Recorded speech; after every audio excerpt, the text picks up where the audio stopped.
Hello, everyone. Welcome to another edition of the Peaceful Solution Character Education Program Teacher Certification course. My name is William. I'm really glad to see everyone that made it this evening and all those that are tuning in from overseas and here in the United States. Please be seated. I'd like to remind you, if you're tuning in for the first time, you can, if you're on Facebook, you can go ahead and go to the top of the page. There's a drop-down menu, and it has the manuals that we're using. Tonight we're using the self-control manual. Go ahead and just click on it. It's a teacher's manual. We will be picking up on page 153 where the previous teacher left off. Our previous teacher was Chris. Did an excellent job of covering this first part of chapter 6, self-control in society. Pretty in depth, as a matter of fact. And I'll continue to, we'll review a little bit, and I'll continue where he left off.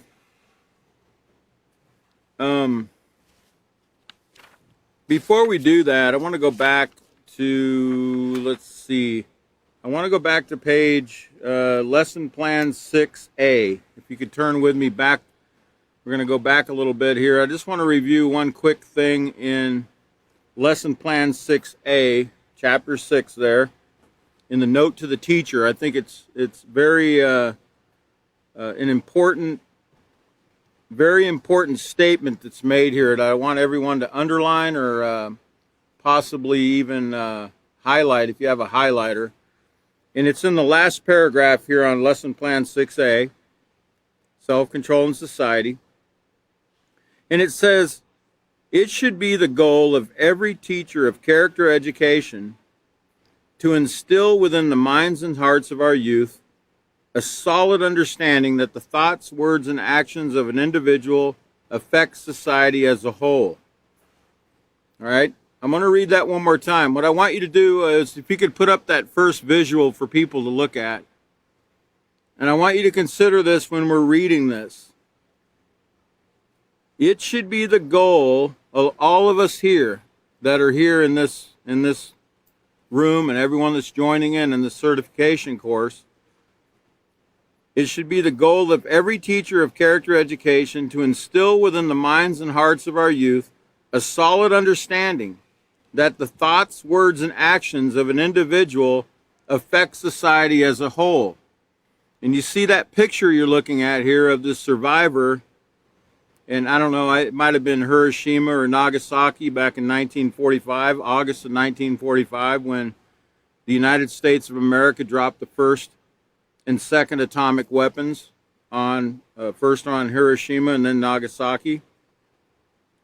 That young person there survived the blast, but look at the damage that's done to that young person. I don't know how you could look at that and not really just feel extreme pain for that person.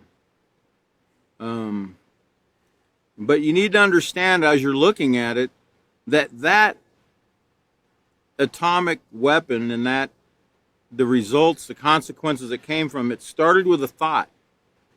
It started with a thought way before this took place.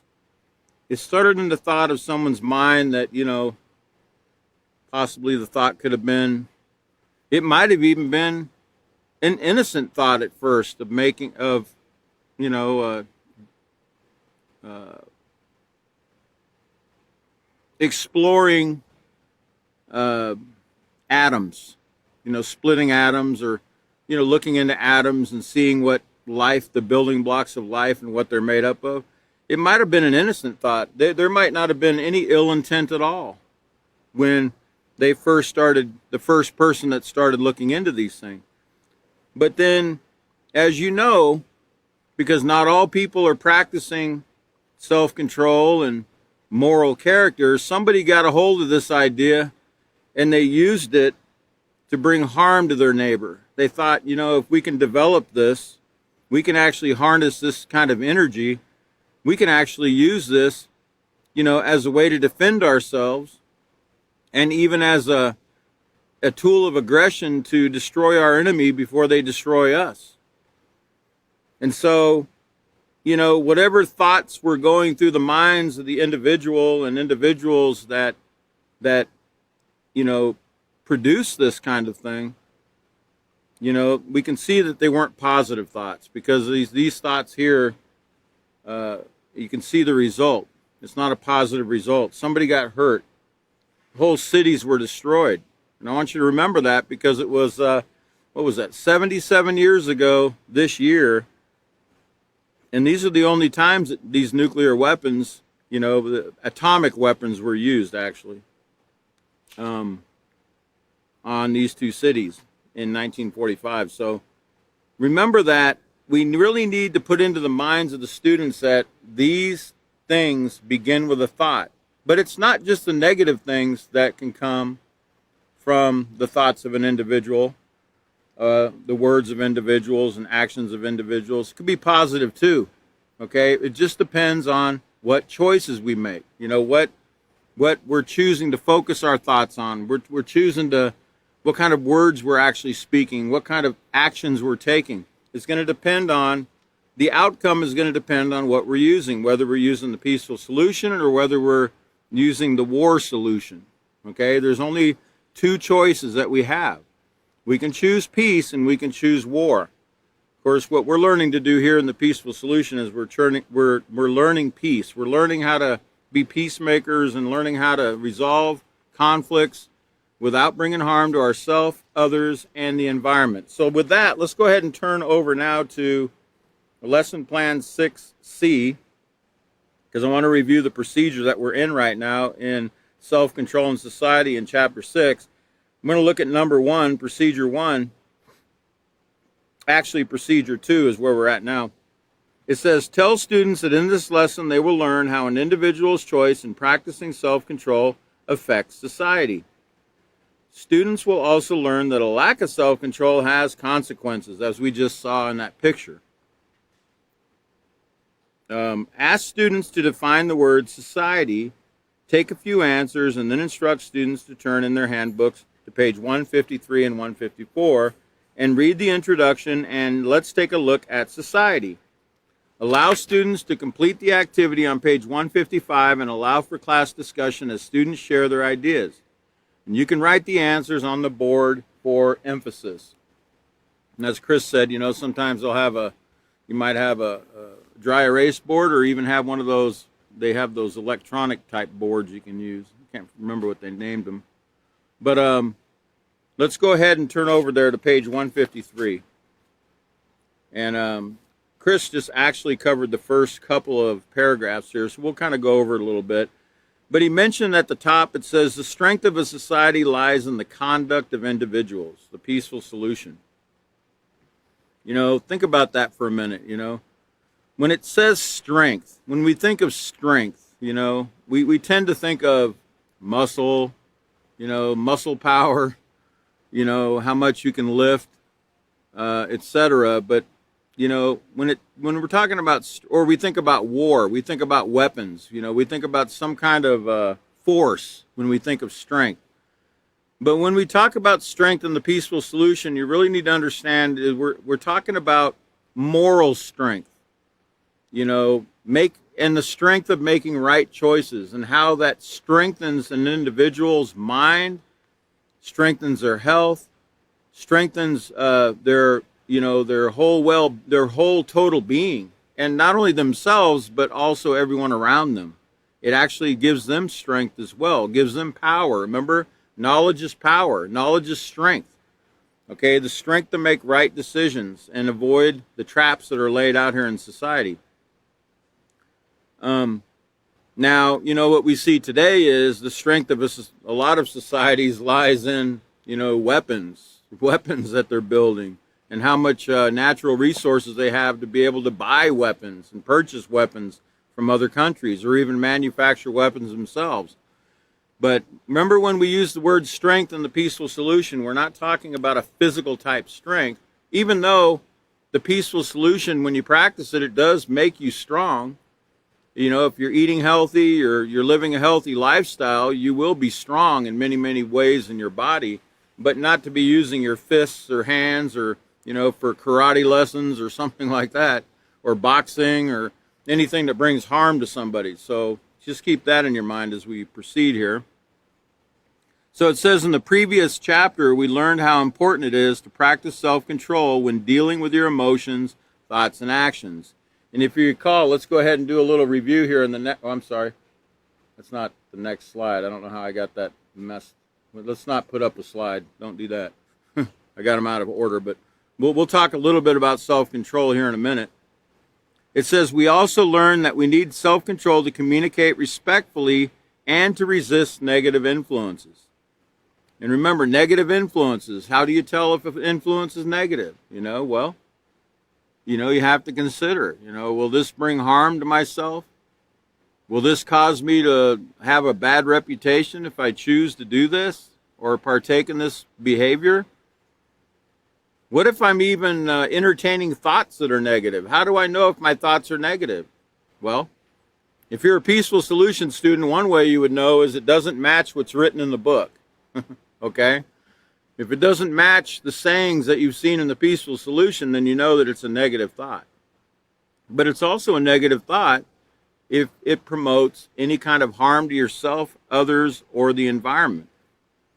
It says, now that you have explored some of the ways in which you as an individual can use self-control to improve every aspect of your life, let us look at whether the society in which we live practices self-control. And when you think of society, too, a lot of times we think of our society. We think of the United States. Well, we're going to find that, society is really on a global scale now, because everything's interconnected. You've got the World Wide Web that kind of connects everything now, where we have a global community, okay?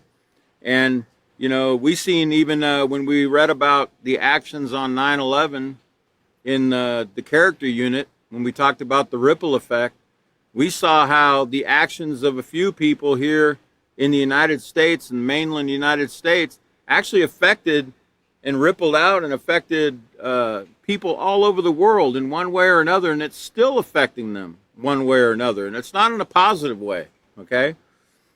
In fact, yesterday or the day before, I think they killed, the United States killed another terrorist in Afghanistan I think he might have been linked to the 9/11 event, or at least that's the allegation. I don't know, I wasn't there. If you believe the official narrative, I don't know. I don't know who is responsible for what, but I do know that according to the official narrative, they're still going after these people, and it's been, 21 years since 9/11? Okay, so it says, when was the last time you watched, go ahead and put up the next visual as I speak on this next. It says, when was the last time you watched the news or read the newspaper? Have you noticed the number of crimes in the form of theft, violence, and aggression that are reported daily? Have you ever noticed that anger, violence, and aggression also exist between nations? Okay, and let's go ahead and look at the next visual. And I don't think I should have read that thing I just read about the nations, but these are just some of the headlines what we showed. Can you back up one slide? These are just some of the headlines, that in the United States here, okay, that are recent. But then we also have, if you can jump ahead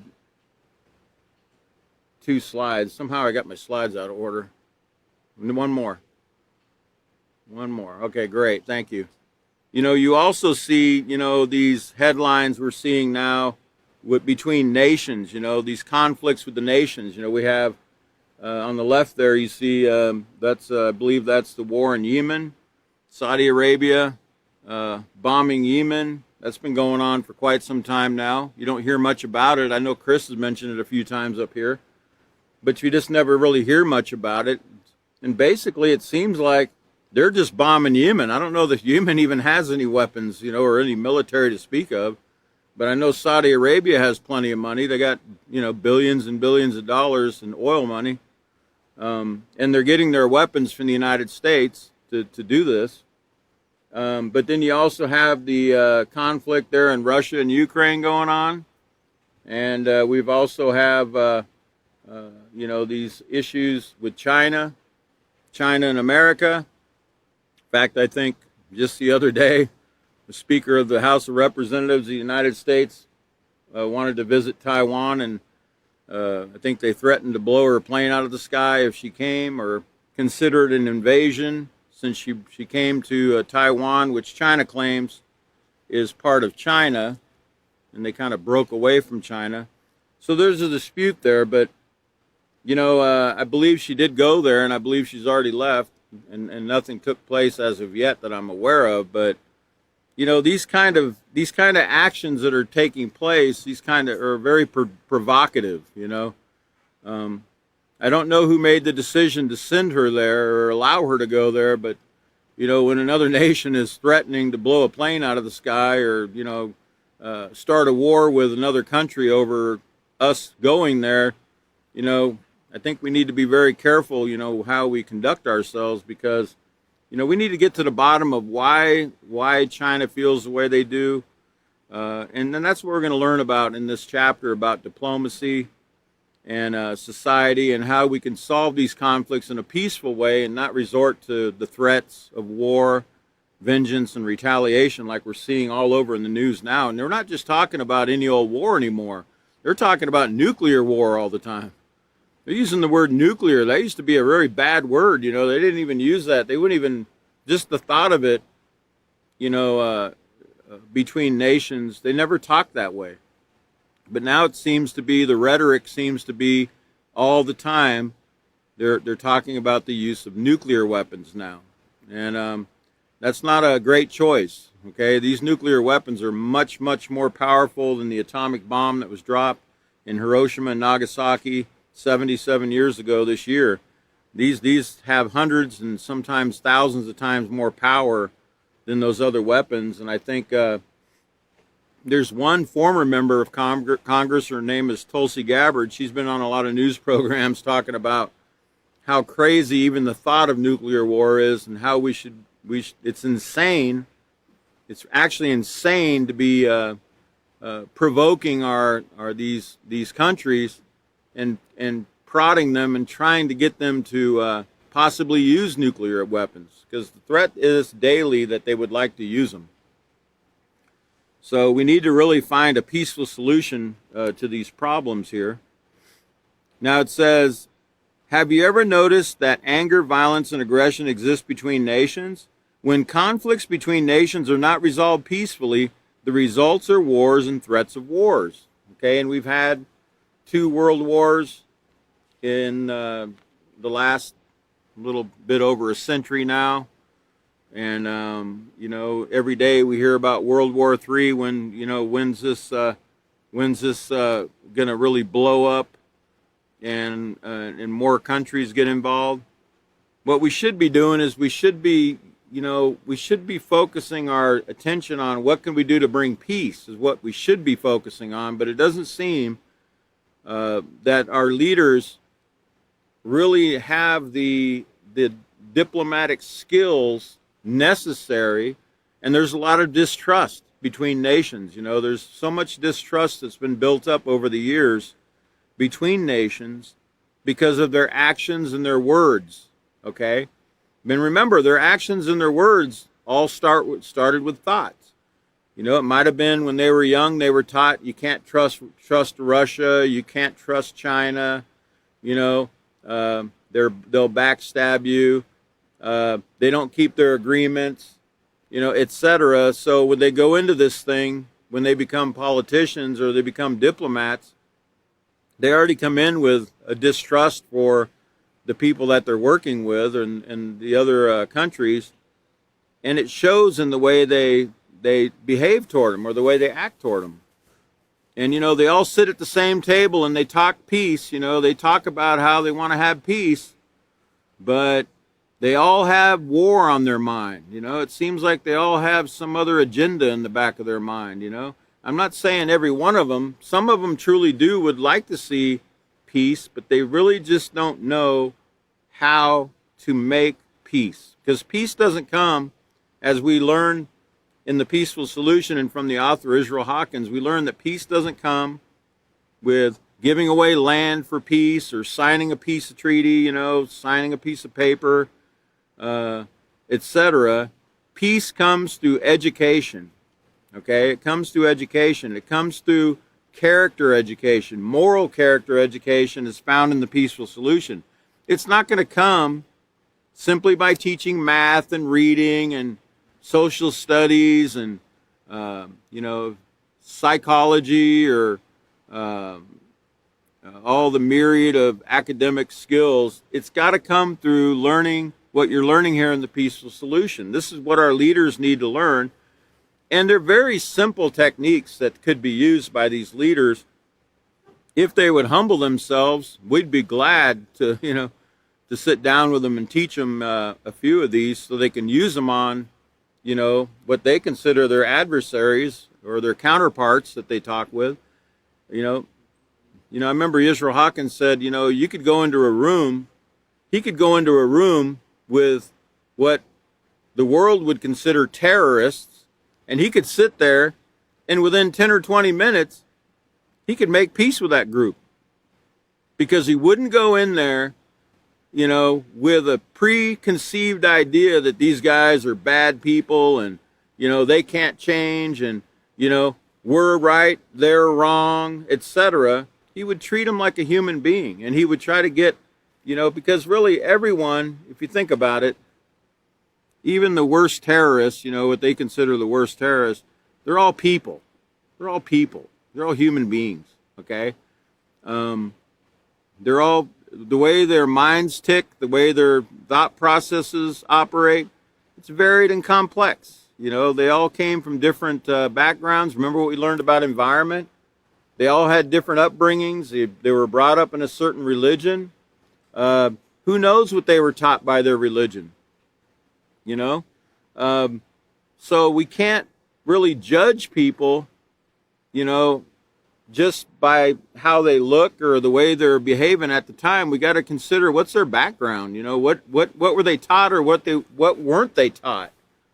Does their mind even work correctly? Are they actually suffering some kind of from some kind of birth defect that they're not even aware of? That's creating the inability to even think properly, to make proper decisions, etc. You don't really know. But if we go in there and we speak to people, and we treat them with the same type of respect that we would like treated, shown to us, and speak to people in a calm, polite way, and try to find, we always, when we went to visit world leaders, we would always, we would look around their office, or even before we came to visit with them, we were taught, hey, go on the internet and find out what they like to do.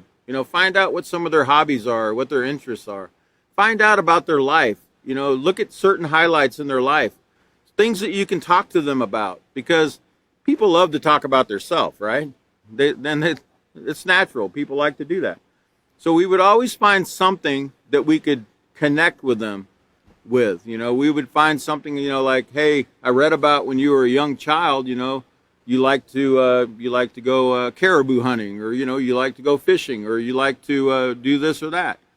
And that would always be an icebreaker, where they thought, hey, this person cared enough to actually, find out about me, or, look into what, I like to do, and etc. And people appreciate that.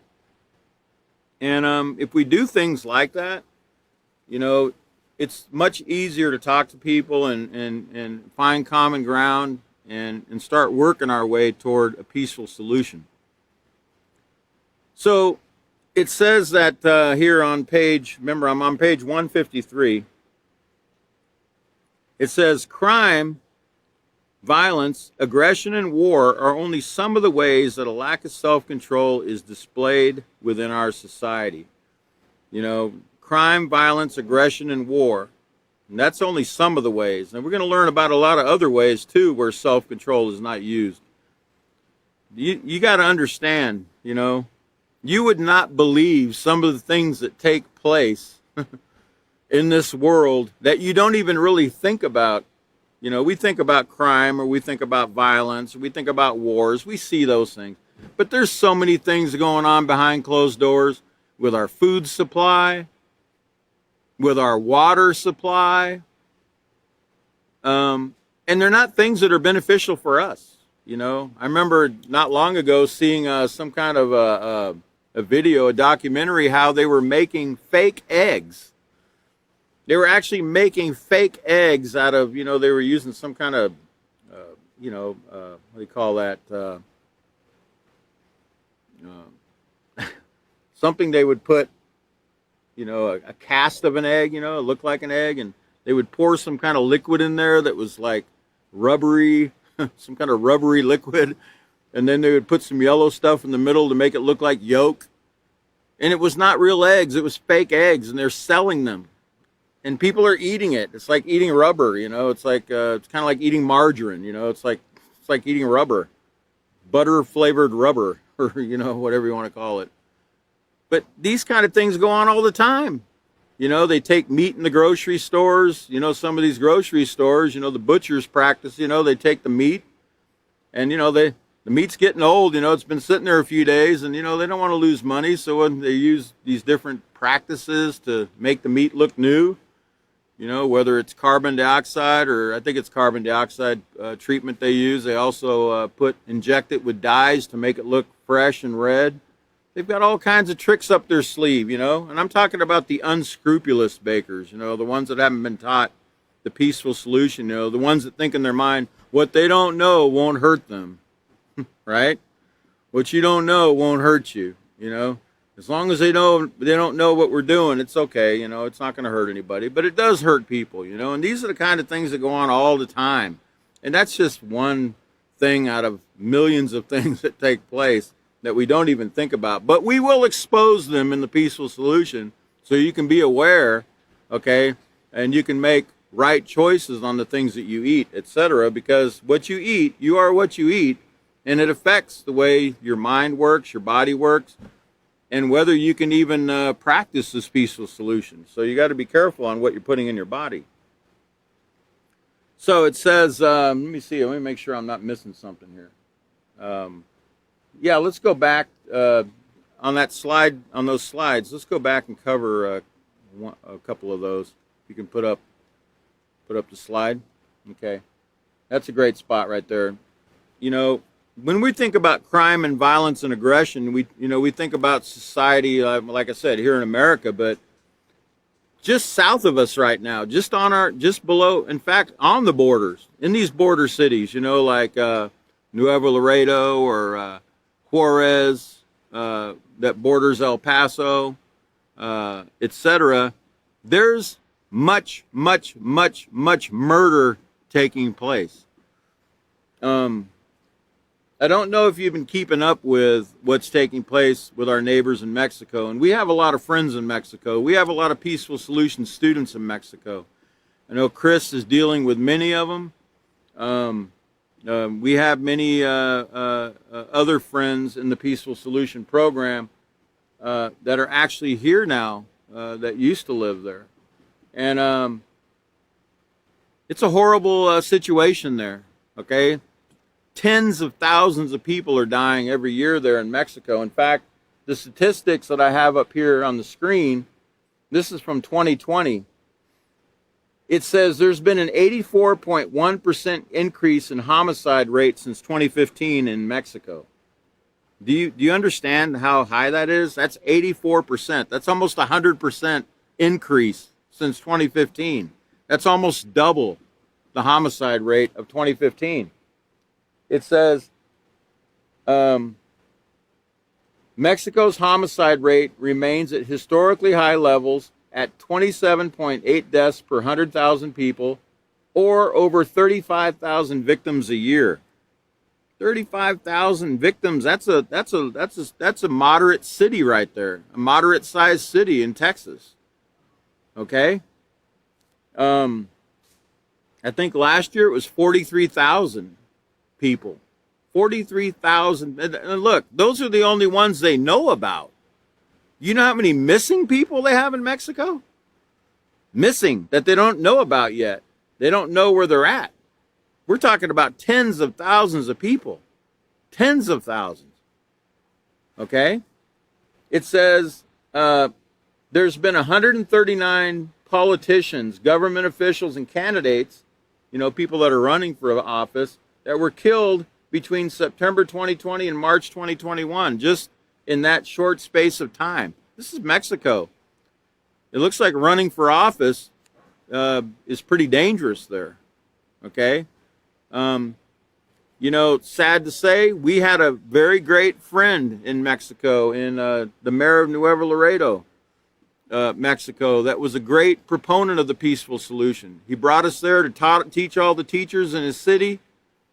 He implemented the peaceful solution character education program in the schools in Nuevo Laredo, Mexico.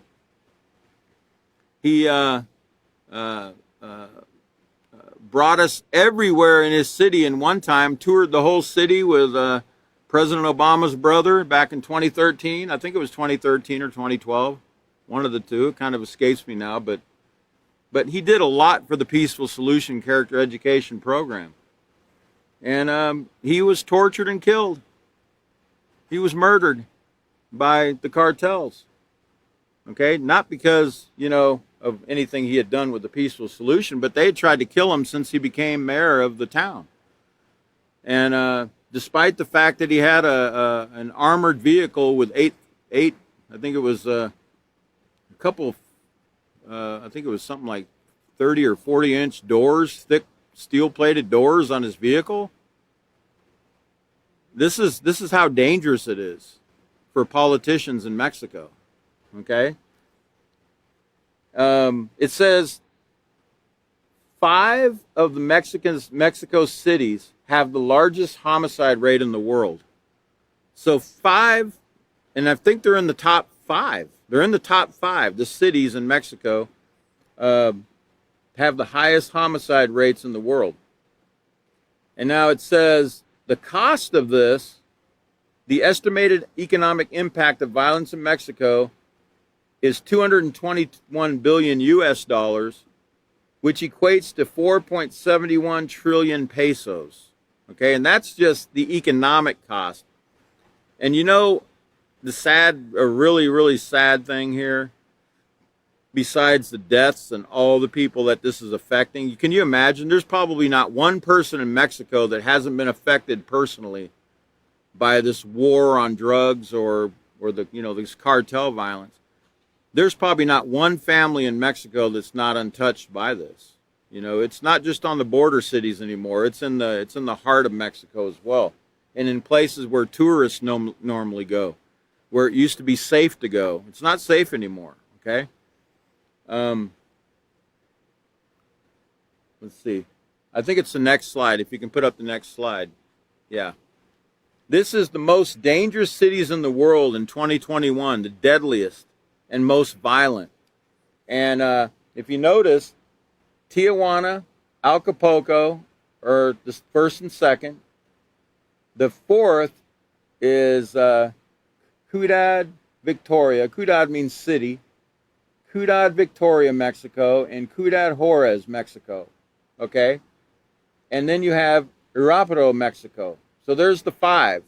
They're the top 5 out of those 6. Okay? The most deadliest. And then you have Brazil and Venezuela, which is also south of us, So this is a pretty deadly continent, America. It's very deadly. And like I said, Venezuela right now, Caracas, Venezuela is horrible. It's horrible. The economic situation there is horrible. And people have very little hope. Okay? And when people don't have hope and they don't have the peaceful solution and they don't know how, that, even if you don't have hope, you can change your thought process when you learn, when you're educated. You can find out that it isn't a hopeless situation. There is hope. But if they're not being educated and they feel hopeless, look, this is what they're going to turn to. They're going to turn to the violence.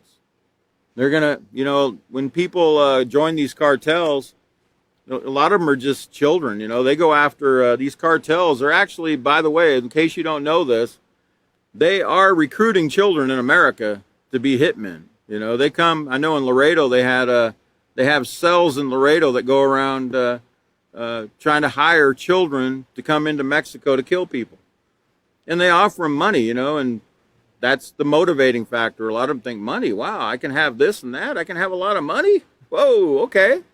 They offer them $3,000 or $4,000 per person to kill them. And then you have people that are living in Mexico and some of these other countries that don't have any way to make money. The corruption in the government is so bad that they're not sharing the wealth with the people, so the people don't know what to do. They have no other way of making money, they think. So they join these cartels because to them it's just a way to get by, a way to make a living, a way to put food on their table. Okay? And they become hardened to the fact that they're actually murdering people. They just think they're doing a job. Okay? So, but just know, we're living in a very dangerous continent, America. It's very dangerous. Okay? And this is just murders. And the ones they know about, the ones, the missing people is astronomical. All right. So let me continue here in the reading. Now it says, each person has a choice to practice self-control in his or her life. And that's where I want to show you the next slide to remind you what self-control is from page 4. If we could show that next slide. There you go. So remember what self-control is.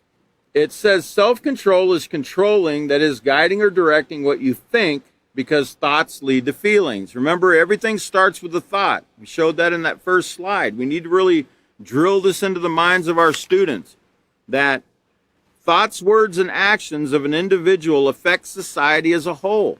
Our thoughts ripple out. Our thoughts, which lead to feelings and actions, ripple out and affect our families, our classrooms, our communities, our nation, and our world. Okay, we need to remember that. Self-control is controlling what you feel, because feelings lead to actions, and controlling how you act or behave, because decisions lead to actions which lead to rewards or consequences, depending on what choice we make. Now, self-control, it says, is the foundation of moral behavior.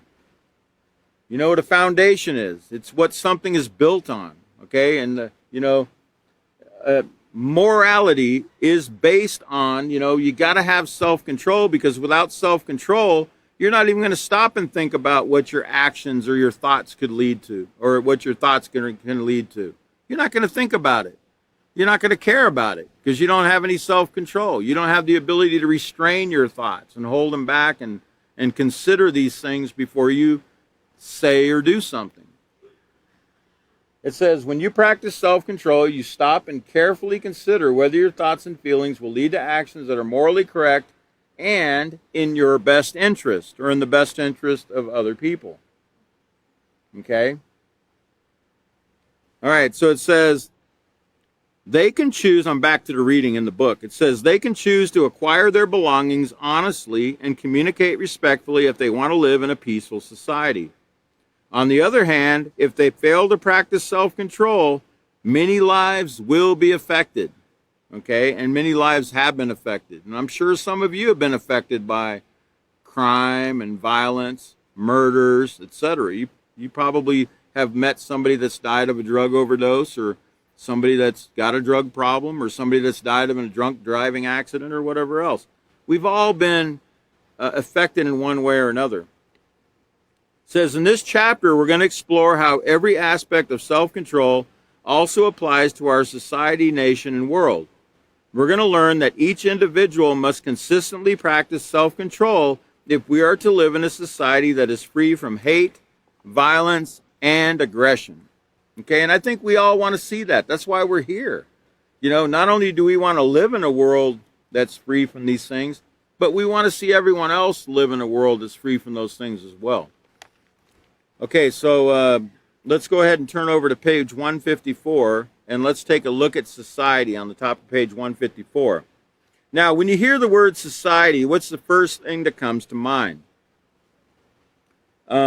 Is society the community in which you live, your school, and places where you shop?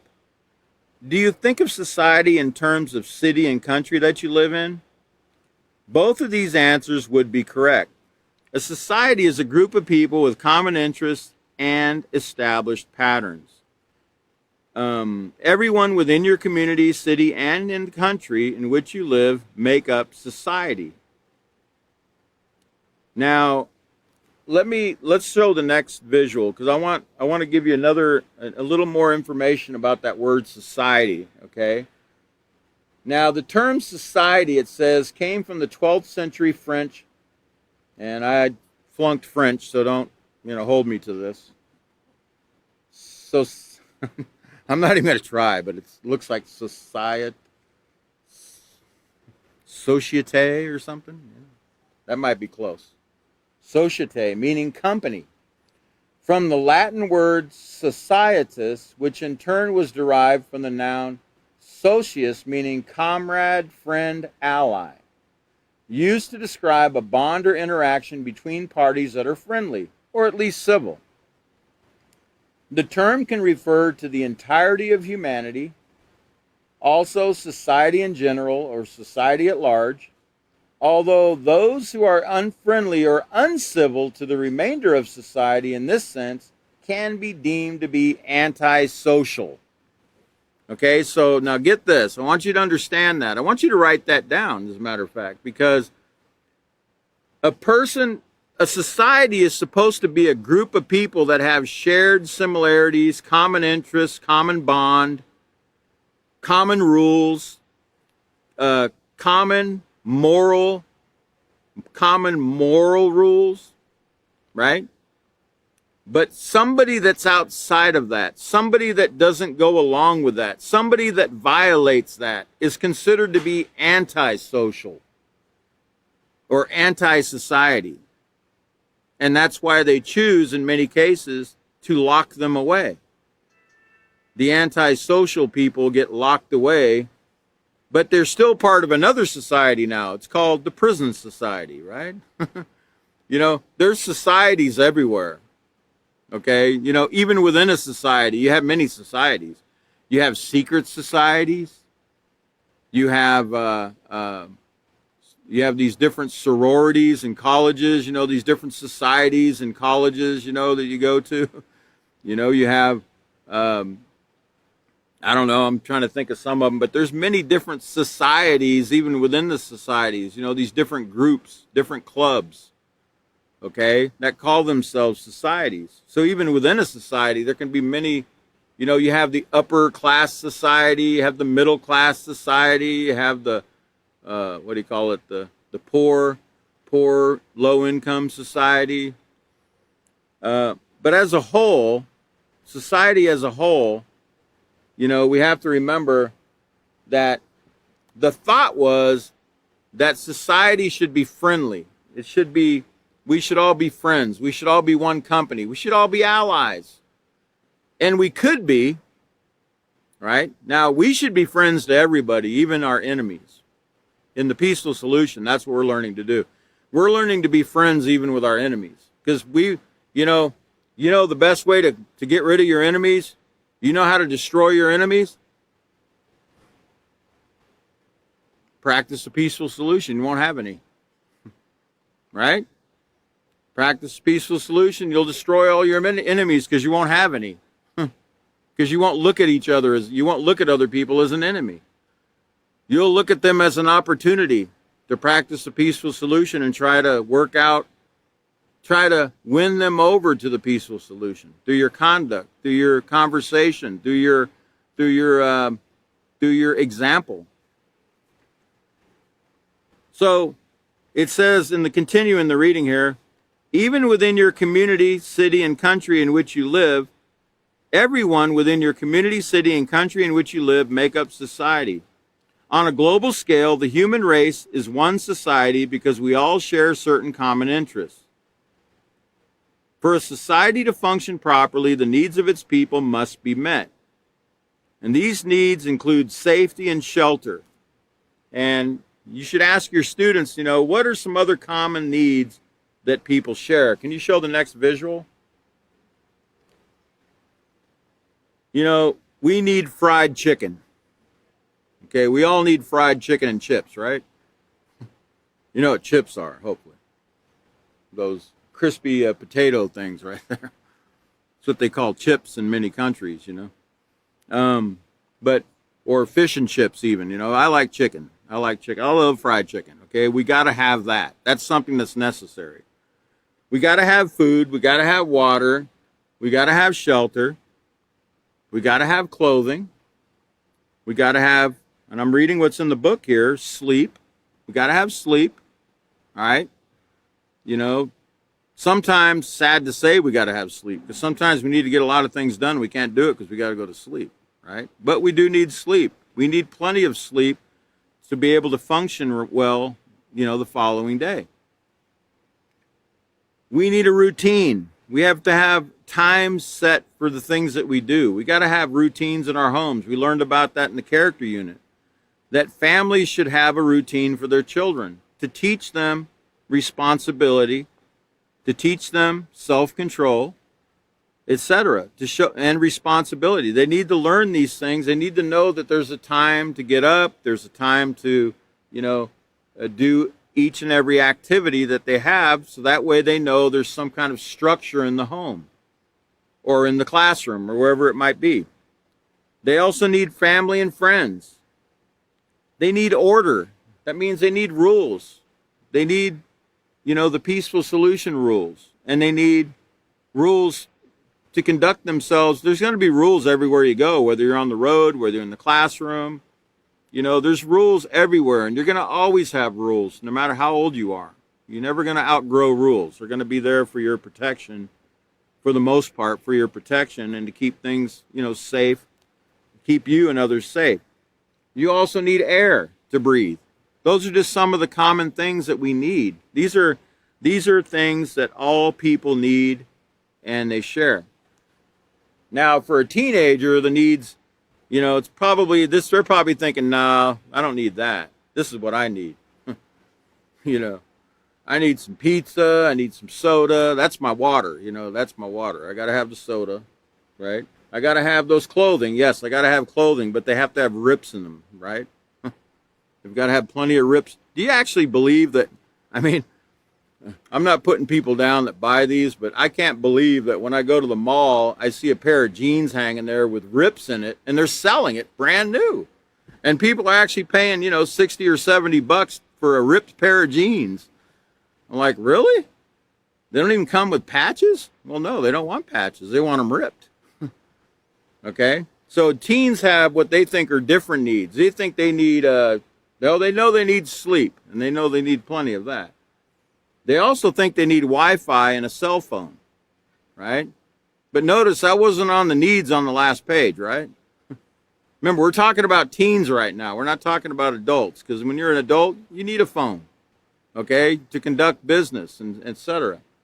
But teens think, I need Wi-Fi and I need a phone so I can go on the internet and I can play around and call my friends or whatever. They also need earbuds, right? Got to have earbuds. And I got to have that car, right? And it's got to be a fast car. And they'll argue about whether Ford is better than Chevy for hours. But I guarantee, and I know some children that talk about that, and I guarantee if I handed them a set of, you know, they all say Ford, you know, nah, I don't want a Ford, I want a Chevy. But if I gave them a brand new set of keys to a brand new Ford, I don't know any of them that would turn one down. But they think they need a Corvette. They think they need all these things here. And those are not needs. Those are called wants, okay? And we'll learn that much later on in the peaceful solution in the last unit, in the responsibility unit.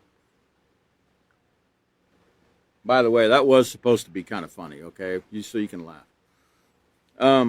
But we know when we're teens, we don't look at things the way we do when we become a little bit older, okay? Our needs are quite different.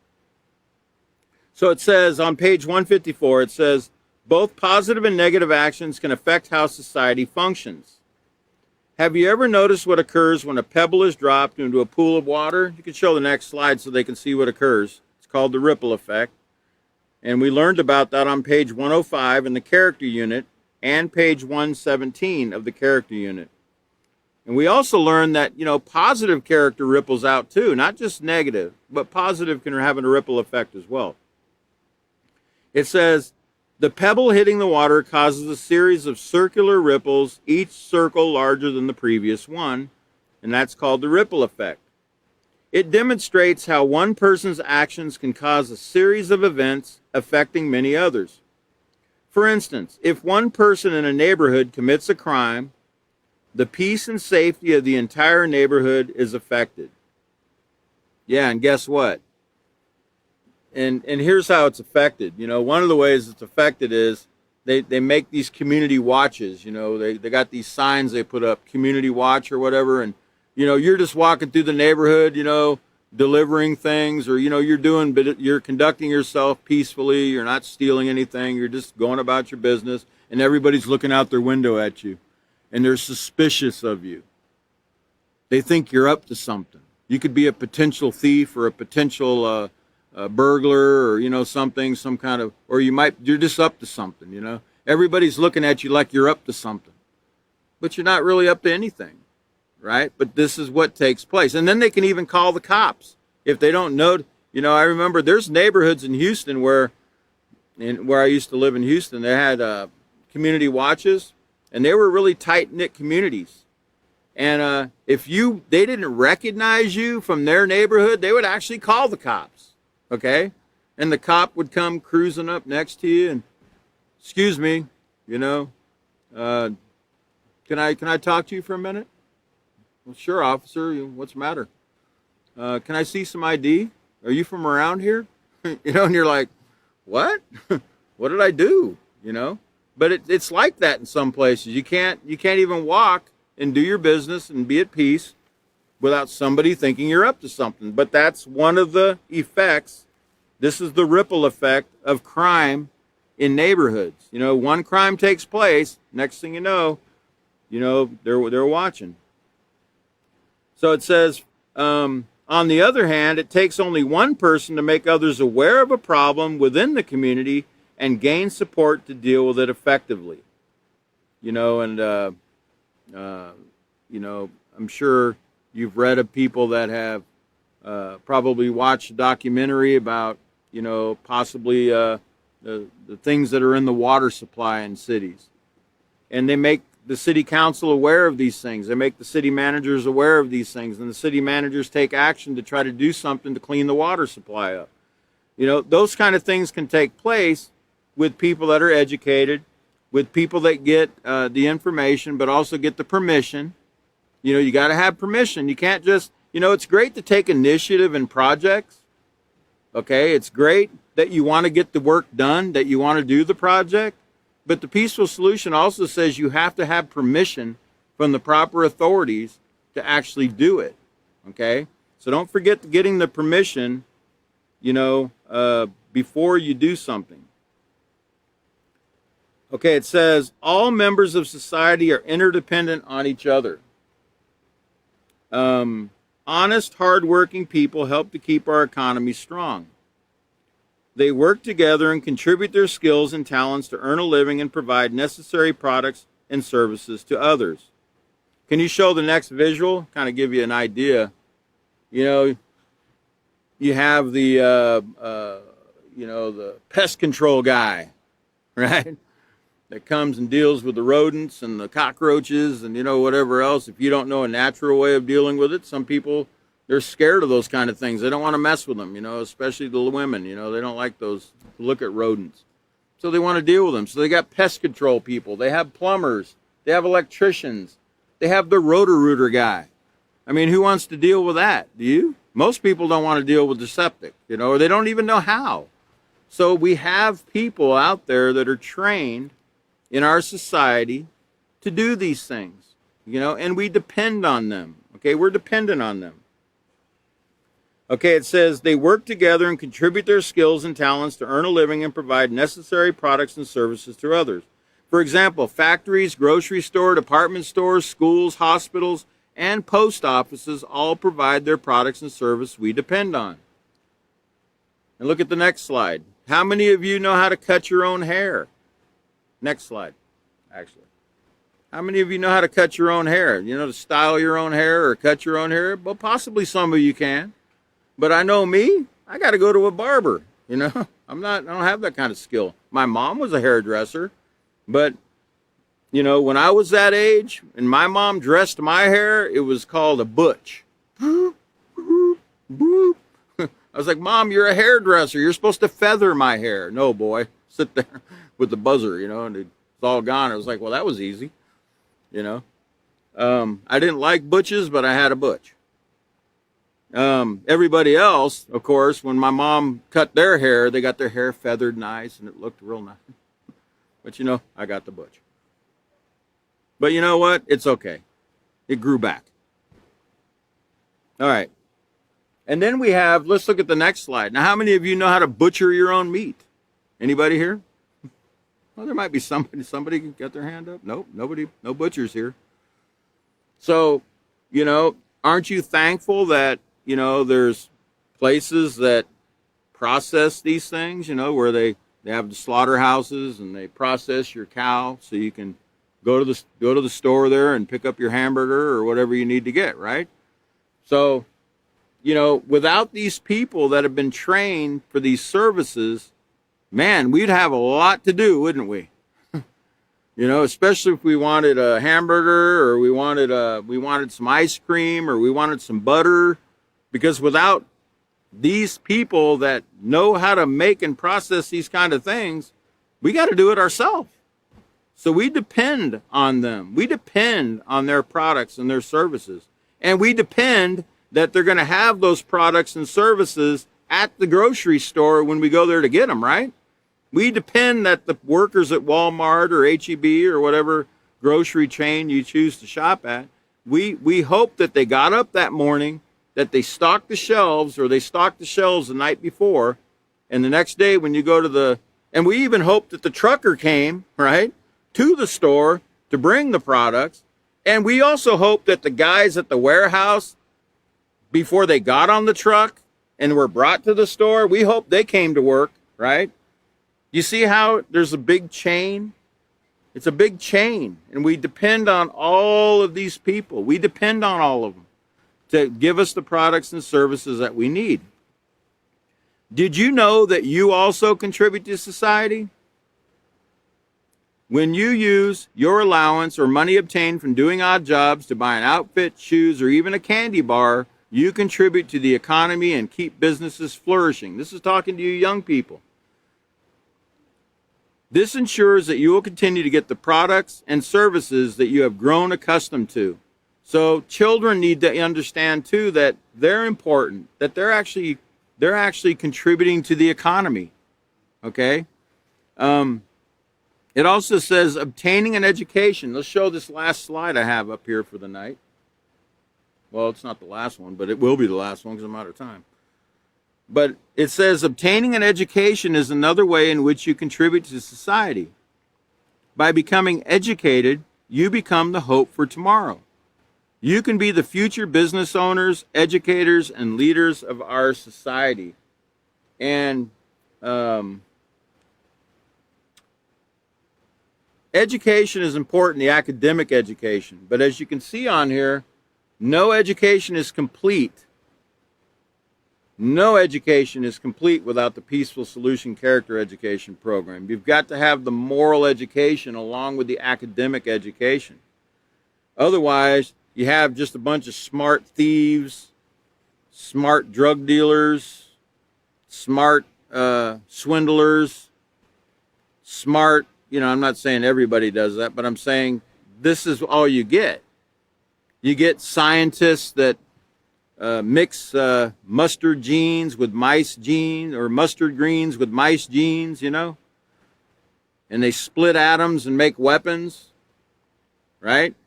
This is what can take place if you don't have the moral education along with the academic.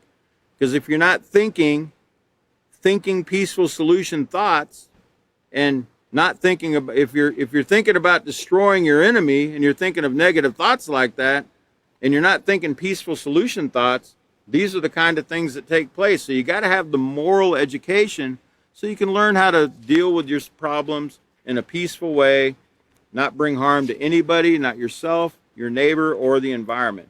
And with that, my time is up. In the next class, if I can get a date, let me see. I didn't do my homework. Hold on just a moment. 8/7. The next class will be on 8/7. That's on Sunday, 8/7 at 5:30 p.m. Central Standard Time. You've been an awesome group tonight, and we'll see you next time.